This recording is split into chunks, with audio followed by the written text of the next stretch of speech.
presented by Mathri Express Music.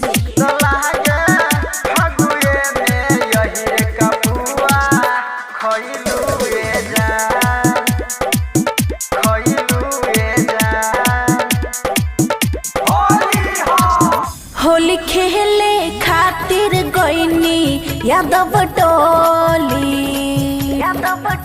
जौवन में रंगवा डाले डोरी खोल एहो सुना होलिया में चोलिया रंग बैलू भीतर डाला बैलू जान तो लागे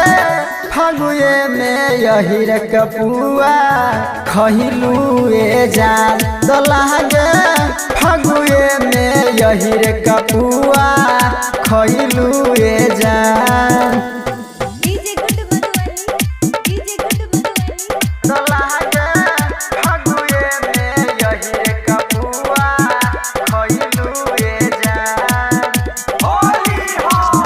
चढ़ली जवानी पानी छोड़ता हो डला बैलू कैसे सुना ये पहता रहा को लगा वैलू नु हो की गो कैलू ऐसे कहता नहीं बात सच्चा हो काहे पड़ल बारा पाछा हो ललिया गुलाल माला बैलू पाछाले डला बैलू जान तो लागे फगुए में यही रे कपुआ खैलू जान तो लागे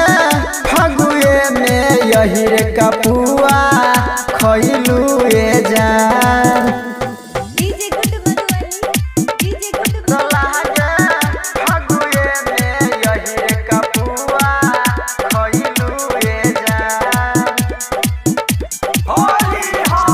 कहवन कीरी मतुला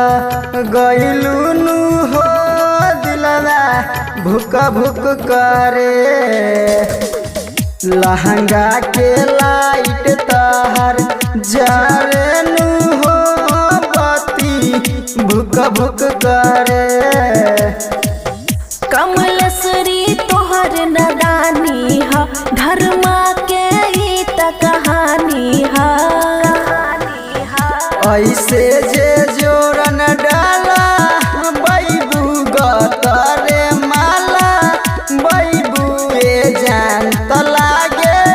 फगुए में यही रे कपुआ खैलू जान तो लागे फगुए में यही रे कपुआ खैलू जान।